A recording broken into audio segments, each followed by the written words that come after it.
Hello, and welcome to another episode of the Tejano Traveler. I'm your host, Wally, and today we are on the Texas Tropical Trail, taking a look at some of the national wildlife refuges in the area.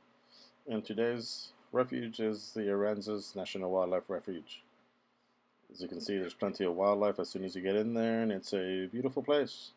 It's got some marshes, some ponds, some estuaries, some shaded areas, some brush lands, which is all perfect for the birds and many different species that come here to winter, to spend time in the summer, to nest. So it's great for the animals, as you can see. I mean, there's an egret right there just waiting and just flying around. You definitely get to see a lot of the birds. There's a couple of boardwalks that take you around the park, so it makes it accessible, which always makes me happy because if I was in a wheelchair or needed help, I would have loved to have had some easier time going around and seeing some of this beauty. It's a pretty cool place to go and visit. Apparently during the winter you can see whooping cranes, but I came here during the summer, so I need to come back and check that out. But if you come here, you can reach over, head on over to where the beach area is. You see people fishing out there, which is pretty cool.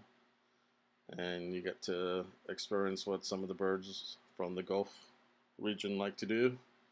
You get to see different species flying about, and you get to see some awesome driftwood, which I want to take with me, but I can't because you're supposed to leave stuff where you find it. The hikes here are all flat because it's right on the coast, so there isn't much elevation gain, but there were billions of mosquitoes, so watch out for that.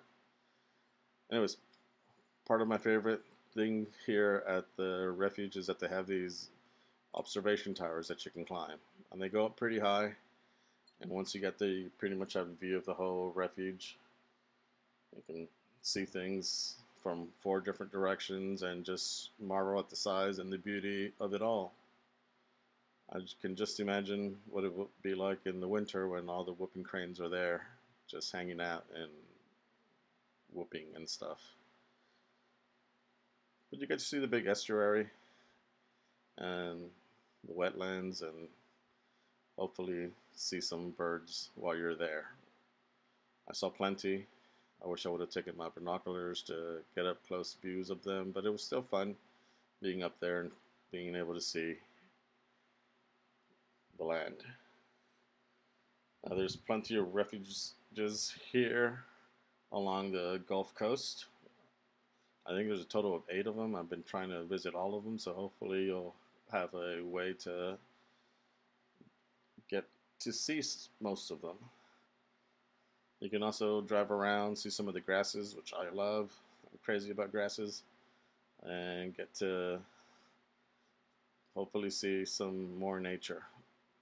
The roads lead you to different ponds. Some of them lead you to different areas of the park. Here's this oak tree that I found, which is about as big as the big tree over on Goose Island. But it provided a lot of shade, and it's apparently survived about 1 billion hurricanes, and it hasn't been knocked down. So that's pretty cool that you get to come here and just sit underneath it and watch the Gulf back there. Just imagine the history this tree must have seen.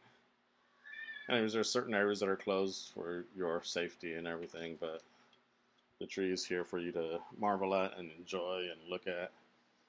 And it's always great when you're able to see a big, huge tree survive so long, because most of the time we cut them down. So I jump for joy to see this beautiful tree. And there's that deer again. It's following me. There's his brother. But that's what most of the land here looks like, right on the Gulf. I like that they've been reserving these places because a lot of these animals do need a safe place to go to.